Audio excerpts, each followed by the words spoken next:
Hai semuanya, ada satu momen dalam hidup yang sering datang tanpa aba-aba. Ketika semuanya terasa tidak lagi seperti dulu, ketika hubungan yang dulu memberi rasa hangat perlahan berubah menjadi sumber lelah, ketika tawa yang dulu terasa ringan kini terasa dipaksakan, dan percakapan yang dulu mengalir kini terasa seperti kewajiban. Banyak dari kita pernah berada di titik itu. Titik di mana hati sebenarnya sudah tahu bahwa ada sesuatu yang tidak lagi sehat. Tetapi pikiran terus mencari alasan untuk bertahan. Kita bilang pada diri sendiri bahwa ini hanya fase, bahwa semua hubungan pasti ada naik turunnya, bahwa mungkin kita yang terlalu sensitif, atau mungkin kita hanya perlu sedikit lebih sabar. Tapi jauh di dalam ada suara kecil yang tidak pernah benar-benar diam. Suara yang mengatakan bahwa kita sudah tidak lagi menjadi diri sendiri di dalam hubungan itu. Pernahkah kalian merasa lebih kesepian saat bersama seseorang daripada saat benar-benar sendiri? Itulah ironi yang sering tidak disadari. Kita takut berjalan sendiri, tetapi justru bertahan di tempat yang membuat kita merasa kosong. Kita takut kehilangan, tetapi tanpa sadar, kita sudah kehilangan diri sendiri sedikit demi sedikit.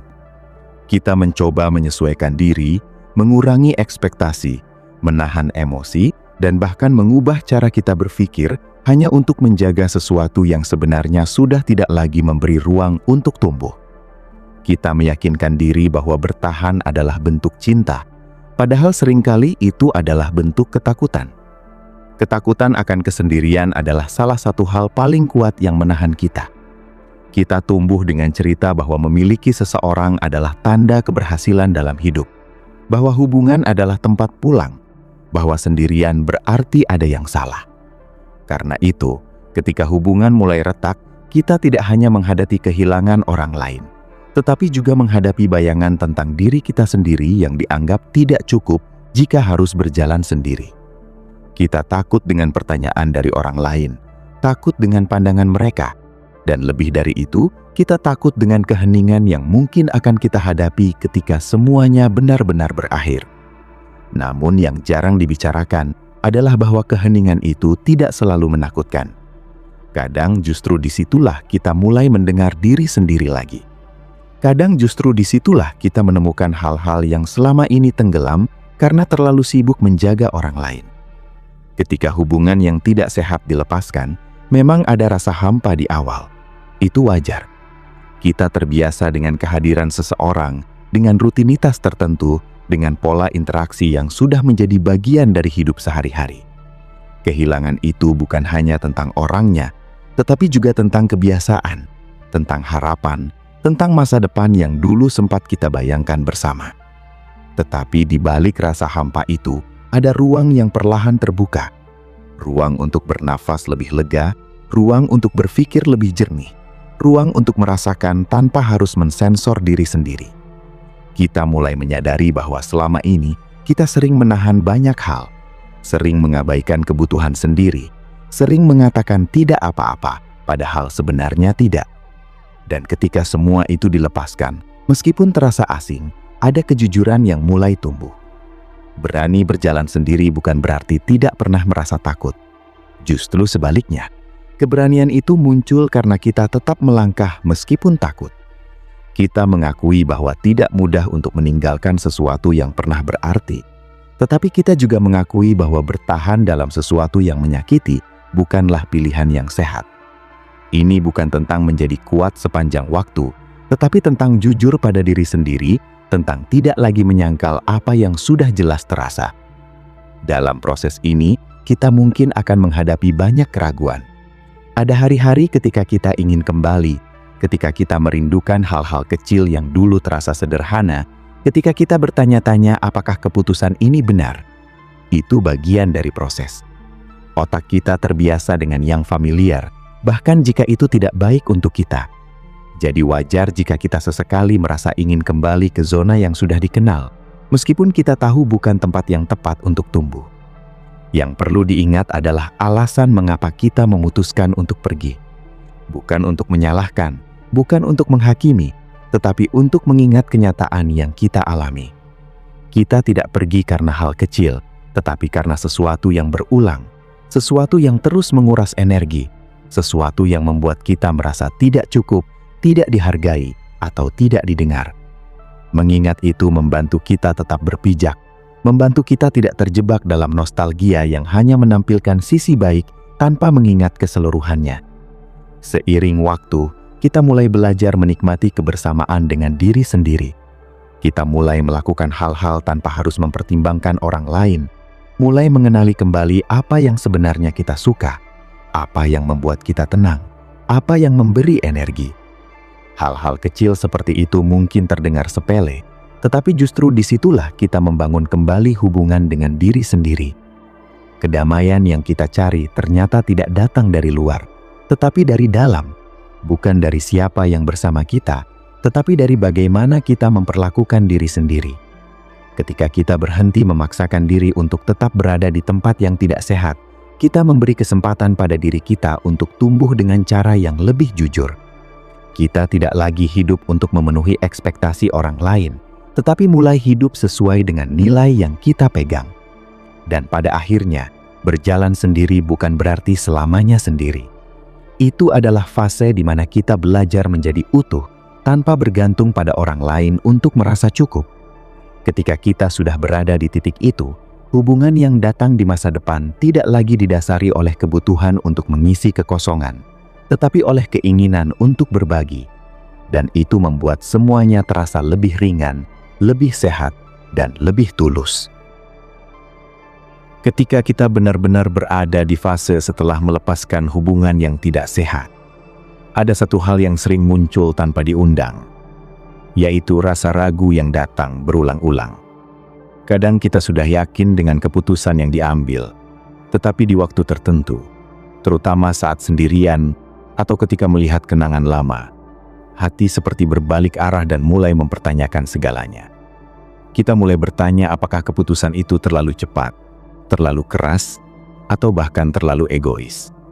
Pikiran seperti ini sering muncul bukan karena kita salah, tetapi karena kita belum terbiasa hidup tanpa dinamika yang dulu sudah menjadi bagian dari keseharian. Kita semua punya kecenderungan untuk mengingat hal-hal baik lebih kuat daripada hal-hal yang menyakitkan. Ingatan tentang tawa, kebersamaan, perhatian kecil, semua itu terasa lebih hidup dibandingkan momen ketika kita merasa diabaikan, tidak dihargai, atau terus-menerus mengalah. Ini bukan karena kita bodoh atau tidak rasional, tetapi karena otak kita memang dirancang untuk mencari kenyamanan. Masalahnya, kenyamanan itu kadang menipu. Ia membuat kita ingin kembali ke sesuatu yang familiar, meskipun sebenarnya tidak lagi sehat untuk kita jalani. Di titik inilah penting untuk belajar membedakan antara rindu dan kebutuhan. Rindu adalah emosi yang wajar, bahkan ketika kita tahu hubungan itu tidak baik. Kita bisa merindukan seseorang tanpa harus kembali kepadanya. Kita bisa mengenang tanpa harus mengulang. Sementara kebutuhan adalah sesuatu yang lebih dalam, sesuatu yang berkaitan dengan kesejahteraan kita secara emosional. Dan jika sebuah hubungan lebih sering membuat kita terluka daripada merasa aman, maka itu bukan kebutuhan, melainkan keterikatan yang perlu dilepaskan. Berjalan sendiri juga membuka banyak hal yang sebelumnya tidak kita sadari. Kita mulai melihat pola, baik dalam hubungan yang baru saja kita tinggalkan, maupun dalam diri kita sendiri. Kita mulai bertanya kenapa dulu kita bertahan begitu lama. Kenapa kita terus memberi kesempatan meskipun jelas tidak ada perubahan. Kenapa kita takut pergi padahal sudah lelah. Pertanyaan-pertanyaan ini bukan untuk menyalahkan diri sendiri, tetapi untuk memahami. Karena tanpa pemahaman, kita berisiko mengulang pola yang sama di masa depan. Kadang kita menemukan bahwa kita terlalu terbiasa mengalah, terlalu sering menempatkan kebutuhan orang lain di atas diri sendiri, atau terlalu takut kehilangan, sehingga rela mengorbankan batasan yang seharusnya kita jaga. Menyadari hal ini memang tidak selalu nyaman, tetapi justru disitulah titik awal perubahan. Kita tidak bisa memperbaiki sesuatu yang tidak kita sadari. Jadi setiap kesadaran, sekecil apapun, adalah langkah maju. Dalam perjalanan ini, penting juga untuk memberi ruang bagi emosi yang muncul. Kita tidak harus selalu terlihat kuat. Tidak apa-apa jika ada hari di mana kita merasa sedih, marah, atau bahkan kecewa pada diri sendiri. Emosi itu bukan musuh, tetapi bagian dari proses penyembuhan. Yang penting adalah bagaimana kita meresponsnya. Apakah kita membiarkan emosi itu lewat dengan sehat, atau justru menekannya hingga akhirnya meledak di waktu yang tidak tepat? Banyak orang berpikir bahwa melepaskan berarti melupakan. Padahal kenyataannya tidak seperti itu. Kita tidak harus menghapus semua kenangan untuk bisa move on. Kita hanya perlu mengubah cara kita melihatnya. Dari yang dulu terasa menyakitkan, menjadi pelajaran. Dari yang dulu terasa seperti kegagalan, menjadi pengalaman. Dengan begitu, kita tidak lagi terjebak dalam masa lalu, tetapi bisa membawa hal-hal yang berharga ke masa depan. Seiring waktu, kita juga mulai merasakan perubahan dalam cara kita memandang diri sendiri. Kita yang dulu mungkin merasa tidak cukup, mulai menyadari bahwa kita sebenarnya hanya berada di tempat yang salah. Kita yang dulu merasa harus terus membuktikan diri, mulai mengerti bahwa hubungan yang sehat tidak membutuhkan pembuktian yang melelahkan.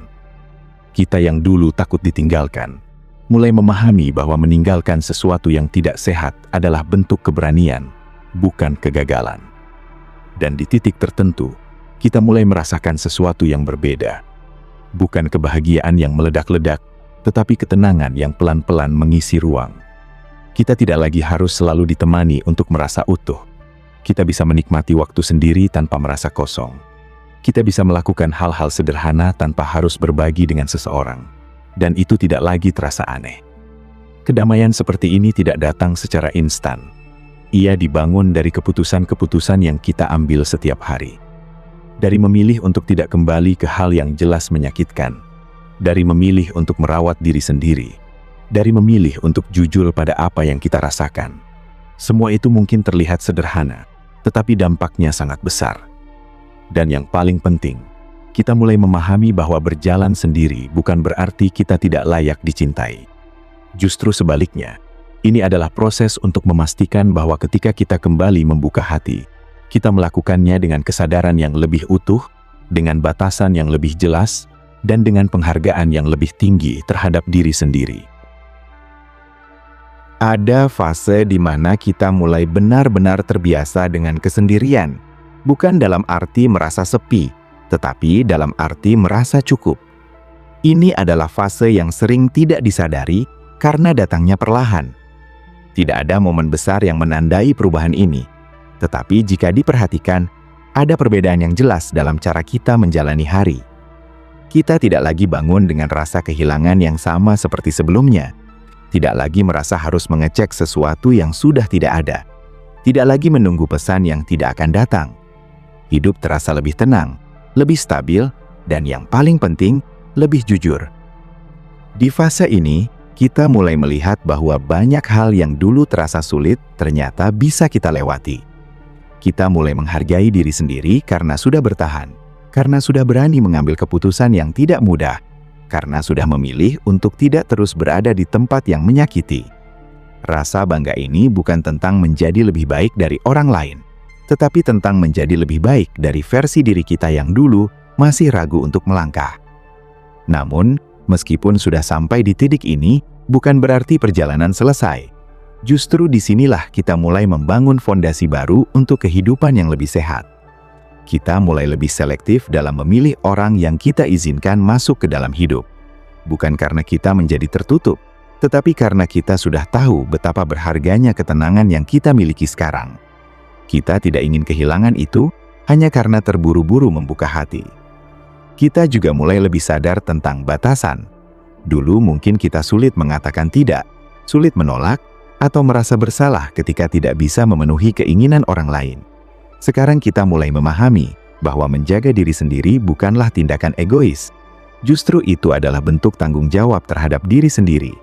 Kita tidak bisa terus memberi jika kita sendiri kosong. Dalam hubungan yang sehat, tidak ada yang merasa harus mengorbankan dirinya sepenuhnya. Ada keseimbangan, ada saling menghargai, ada ruang untuk menjadi diri sendiri tanpa takut dihakimi. Dan ketika kita sudah pernah merasakan hubungan yang tidak sehat, kita jadi lebih peka terhadap tanda-tanda yang mungkin dulu kita abaikan. Ini bukan berarti kita menjadi curiga atau negatif, tetapi lebih kepada kesadaran yang membuat kita tidak mudah terjebak lagi. Salah satu hal yang juga berubah adalah cara kita melihat cinta. Dulu mungkin kita menganggap cinta harus diperjuangkan mati-matian, harus dipertahankan apapun yang terjadi, bahkan jika itu berarti menyakiti diri sendiri. Sekarang kita mulai melihat bahwa cinta yang sehat tidak terasa seperti perjuangan yang melelahkan. Ia terasa seperti ruang yang aman, tempat kita bisa tumbuh tanpa harus kehilangan diri sendiri. Berjalan sendiri telah mengajarkan kita banyak hal yang tidak bisa kita pelajari ketika terus berada dalam hubungan yang tidak sehat. Ia mengajarkan kita untuk mendengar diri sendiri, untuk menghargai kebutuhan kita, untuk tidak mengabaikan tanda-tanda yang jelas terlihat. Semua itu adalah bekal yang sangat berharga untuk masa depan. Dan yang menarik, ketika kita sudah tidak lagi takut sendirian, kita justru menjadi lebih siap untuk bersama seseorang. Karena kita tidak lagi masuk ke dalam hubungan dengan rasa takut kehilangan, tetapi dengan keinginan untuk berbagi. Kita tidak lagi mencari seseorang untuk melengkapi, tetapi untuk berjalan berdampingan. Ini adalah perubahan yang sangat besar, meskipun sering tidak terlihat dari luar. Orang lain mungkin hanya melihat bahwa kita sekarang sendiri, tetapi mereka tidak melihat proses yang kita lalui untuk sampai ke titik ini. Mereka tidak tahu berapa banyak malam yang kita habiskan untuk berpikir, berapa banyak emosi yang kita proses, berapa banyak keputusan sulit yang kita ambil. Dan tidak apa-apa jika mereka tidak tahu, karena pada akhirnya, perjalanan ini adalah tentang kita dan diri kita sendiri, tentang bagaimana kita memilih untuk hidup, tentang bagaimana kita memperlakukan diri sendiri, tentang bagaimana kita membangun kehidupan yang lebih sehat. Kedamaian yang kita temukan setelah melepaskan hubungan yang tidak sehat bukanlah sesuatu yang datang dari luar, tetapi sesuatu yang kita bangun dari dalam. Ia tidak bergantung pada siapa yang ada di sekitar kita, tetapi pada bagaimana kita melihat diri sendiri. Dan ketika kita sudah sampai di titik di mana kita bisa duduk dalam keheningan tanpa merasa gelisah, di mana kita bisa menikmati waktu sendiri tanpa merasa kesepian, disitulah kita benar-benar memahami arti dari berjalan sendiri. Pada akhirnya, berani berjalan sendiri bukanlah tentang menolak kebersamaan, tetapi tentang memilih kebersamaan yang benar. Ini adalah perjalanan yang mengubah cara kita melihat hubungan, cara kita melihat diri sendiri, dan cara kita menjalani hidup. Kita tidak lagi terburu-buru untuk mengisi kekosongan, karena kita sudah tidak merasa kosong seperti dulu. Kita tidak lagi mudah terjebak dalam hubungan yang tidak sehat, karena kita sudah mengenal tanda-tandanya. Namun yang paling penting adalah kita mulai hidup dengan lebih jujur. Kita tidak lagi berpura-pura baik-baik saja ketika sebenarnya tidak. Kita tidak lagi menahan diri hanya untuk menjaga sesuatu yang sebenarnya sudah tidak layak dipertahankan. Kita belajar untuk mengatakan apa yang kita rasakan, untuk menghargai apa yang kita butuhkan, dan untuk meninggalkan apa yang tidak lagi sejalan. Perjalanan ini mungkin tidak mudah, tetapi ia sangat berharga, karena di dalamnya kita menemukan sesuatu yang sering kita cari di luar, yaitu kedamaian. Dan ketika kedamaian itu sudah kita miliki, kita tidak lagi takut kehilangan siapapun. Bukan karena kita tidak peduli, tetapi karena kita tahu bahwa apapun yang terjadi, kita tetap punya diri sendiri. Dan itu adalah hal paling penting yang sering kita lupakan. Ada satu fase lanjutan yang sering tidak dibicarakan, yaitu ketika hidup mulai terasa stabil, tetapi muncul tantangan baru dalam bentuk hubungan sosial yang berbeda. Kita mungkin sudah tidak lagi terikat secara emosional dengan hubungan yang dulu, tetapi lingkungan sekitar belum tentu berubah secepat itu. Ada teman yang masih menanyakan kabar tentang hubungan lama. Ada keluarga yang mungkin tidak sepenuhnya mengerti keputusan kita. Ada juga situasi-situasi yang secara tidak sengaja mengingatkan pada masa lalu. Di titik ini, kita belajar satu hal yang tidak kalah penting, yaitu bagaimana tetap teguh pada keputusan tanpa harus menjelaskan segalanya kepada semua orang. Tidak semua orang akan memahami perjalanan yang kita lalui. Dan itu tidak apa-apa. Kita mulai menyadari bahwa validasi tidak harus selalu datang dari luar. Dulu mungkin kita merasa perlu didukung, dimengerti, atau bahkan dibenarkan oleh orang lain agar merasa yakin dengan keputusan yang kita ambil. Sekarang perlahan kita belajar bahwa selama kita tahu alasan kita jelas, selama kita merasa lebih baik dibandingkan sebelumnya, itu sudah cukup. Kita tidak perlu terus-menerus membuktikan bahwa kita benar. Hidup bukan tentang memenangkan argumen, tetapi tentang menemukan ketenangan. Di fase ini juga, kita mulai membangun ulang cara kita berinteraksi dengan orang lain. Kita menjadi lebih sadar dalam memilih percakapan, lebih selektif dalam berbagi cerita, dan lebih peka terhadap energi yang kita terima dari lingkungan. Bukan berarti kita menjadi dingin atau tertutup, tetapi kita tidak lagi memberikan akses yang sama kepada semua orang seperti dulu. Ada batas yang mulai kita jaga, bukan untuk menjauhkan diri, tetapi untuk melindungi diri. Menariknya, ketika kita sudah terbiasa dengan diri sendiri, kita juga mulai menikmati hubungan sosial dengan cara yang berbeda. Kita tidak lagi datang dengan kebutuhan untuk diterima, tetapi dengan kenyamanan menjadi diri sendiri. Ini membuat interaksi terasa lebih ringan, lebih jujur, dan tidak penuh tekanan. Kita tidak lagi merasa harus selalu menyenangkan semua orang.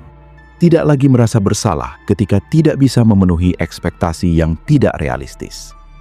Kadang di titik ini, kita juga mulai membuka kemungkinan untuk hubungan baru. Bukan karena kita merasa kesepian, tetapi karena kita merasa siap. Ini adalah perbedaan yang sangat penting. Ketika kita masuk ke dalam hubungan dari rasa kekurangan, kita cenderung menerima apa saja yang datang. Tetapi ketika kita masuk dari rasa cukup, kita lebih mampu melihat dengan jernih apakah seseorang benar-benar sejalan dengan kita atau tidak. Namun membuka hati lagi bukan berarti tanpa rasa takut. Kita tetap membawa pengalaman masa lalu, tetap punya kekhawatiran, tetap punya batas yang ingin dijaga. Dan itu hal yang wajar. Yang berubah adalah cara kita meresponsnya. Kita tidak lagi menutup diri sepenuhnya, tetapi juga tidak langsung percaya begitu saja. Kita memberi waktu, memberi ruang, dan yang paling penting, kita tetap mendengarkan diri sendiri. Ada kalanya kita bertemu orang yang mengingatkan pada pola lama. Disinilah semua pelajaran yang sudah kita dapat diuji. Apakah kita akan kembali ke kebiasaan lama, atau kita memilih untuk bertindak berbeda? Ini bukan tentang menjadi sempurna, tetapi tentang menjadi lebih sadar. Jika dulu kita mudah terjebak, sekarang kita punya kesempatan untuk memilih dengan lebih bijak. Dan jika ternyata kita membuat kesalahan lagi, itu bukan akhir dari segalanya. Itu hanya bagian dari proses. Tidak ada perjalanan yang benar-benar lurus tanpa hambatan. Yang penting adalah kita tidak lagi membiarkan diri kita terjebak terlalu lama. Kita lebih cepat menyadari, lebih cepat mengambil langkah, dan lebih cepat kembali ke diri sendiri. Seiring waktu, kita juga mulai memahami bahwa hubungan yang sehat bukan hanya tentang menemukan orang yang tepat, tetapi juga tentang menjadi versi diri yang lebih sehat. Kita tidak bisa berharap mendapatkan hubungan yang baik jika kita sendiri masih membawa pola yang belum selesai. Karena itu, perjalanan berjalan sendiri ini sebenarnya adalah persiapan, bukan hukuman. Dan pada akhirnya, kita mulai melihat bahwa keputusan untuk melepaskan hubungan yang tidak sehat bukanlah kehilangan, tetapi investasi. Investasi untuk diri kita sendiri, untuk masa depan yang lebih baik, untuk hubungan yang lebih sehat. Mungkin hasilnya tidak langsung terlihat, tetapi dampaknya terasa dalam setiap aspek kehidupan kita. Kita menjadi lebih tenang, lebih percaya diri, dan lebih terhubung dengan diri sendiri. Dan dari situ, semua hal lain mulai mengikuti dengan cara yang lebih alami. Di tahap yang lebih dalam lagi, kita mulai memahami bahwa perjalanan ini bukan hanya tentang hubungan dengan orang lain, tetapi juga tentang hubungan dengan diri sendiri yang selama ini mungkin terabaikan. Kita mulai melihat kembali ke dalam, bukan untuk mencari kesalahan, tetapi untuk memahami siapa kita sebenarnya tanpa pengaruh dari orang lain. Ini adalah proses yang tidak selalu mudah, Karena kadang kita menemukan hal-hal yang selama ini kita hindari. Kita mungkin menyadari bahwa selama ini kita terlalu keras pada diri sendiri, terlalu sering meremehkan kemampuan kita, atau terlalu bergantung pada penilaian orang lain. Semua itu tidak muncul begitu saja, tetapi terbentuk dari pengalaman, dari lingkungan, dan dari pola yang kita jalani bertahun-tahun. Ketika kita mulai menyadarinya, ada dua pilihan: tetap seperti itu atau mulai berubah. Berjalan sendiri memberi kita ruang untuk melakukan perubahan itu. Kita tidak lagi terdistraksi oleh dinamika hubungan yang menguras energi. Kita punya waktu untuk benar-benar memperhatikan diri sendiri, untuk membangun kebiasaan baru, untuk mencoba hal-hal yang dulu mungkin tidak sempat kita lakukan. Ini bukan tentang menjadi orang yang berbeda sepenuhnya, tetapi tentang menjadi versi yang lebih jujur. Dalam proses ini, kita juga belajar memaafkan, bukan hanya orang lain, tetapi juga diri sendiri. Kita memaafkan keputusan yang dulu kita ambil, meskipun sekarang kita tahu itu tidak tepat. Kita memaafkan diri kita karena pernah bertahan terlalu lama, karena pernah mengabaikan tanda-tanda yang jelas, karena pernah takut melangkah. Semua itu adalah bagian dari perjalanan yang membawa kita ke titik ini. Memaafkan bukan berarti membenarkan, tetapi melepaskan beban. Ketika kita terus menyalahkan diri sendiri, kita hanya memperpanjang luka yang seharusnya sudah bisa sembuh. Tetapi ketika kita memilih untuk memahami, kita memberi ruang untuk tumbuh. Kita tidak lagi terjebak di masa lalu, tetapi bisa melangkah dengan lebih ringan. Di titik ini, kita juga mulai membangun kepercayaan diri yang lebih kuat. Bukan kepercayaan diri yang bergantung pada pujian atau pengakuan, tetapi yang berasal dari pengalaman. Kita tahu bahwa kita pernah melewati masa sulit dan kita berhasil keluar dari sana. Itu memberi kita keyakinan bahwa kita juga bisa menghadapi hal-hal lain di masa depan. Kepercayaan diri seperti ini tidak mudah goyah. Ia tidak hilang hanya karena satu kegagalan atau satu penolakan, karena ia dibangun dari sesuatu yang lebih dalam, yaitu pemahaman tentang diri sendiri. Kita tahu apa yang kita mampu, kita tahu apa yang kita butuhkan, dan kita tahu apa yang tidak lagi bisa kita toleransi. Seiring waktu, kita juga mulai merasakan bahwa hidup tidak lagi terasa seperti perjuangan yang berat. Bukan karena semuanya menjadi mudah, tetapi karena kita sudah tidak melawan diri sendiri. Kita tidak lagi memaksakan sesuatu yang tidak sejalan, tidak lagi bertahan di tempat yang membuat kita lelah, tidak lagi menyangkal apa yang kita rasakan. Ini adalah bentuk kedamaian yang sebenarnya, bukan tidak adanya masalah, tetapi adanya keseimbangan. Kita bisa menghadapi tantangan tanpa menghilangkan diri sendiri. Kita bisa merasa sedih tanpa merasa hancur. Kita bisa sendirian tanpa merasa kesepian. Dan dari titik ini, kita mulai menjalani hidup dengan cara yang berbeda. Kita lebih hadir dalam setiap momen, lebih menghargai hal-hal kecil, lebih sadar akan apa yang benar-benar penting. Kita tidak lagi mengejar sesuatu hanya karena orang lain melakukannya, tetapi karena kita benar-benar menginginkannya. Berani berjalan sendiri membawa kita ke pemahaman yang lebih dalam tentang hidup. Ia mengajarkan kita bahwa kehilangan tidak selalu berarti kekurangan, bahwa akhir tidak selalu berarti kegagalan, dan bahwa kesepian tidak selalu berarti kesendirian. Dan ketika kita melihat ke belakang, kita mungkin akan menyadari satu hal yang sederhana, tetapi sangat berarti, bahwa keputusan yang dulu terasa paling sulit, ternyata adalah keputusan yang paling menyelamatkan.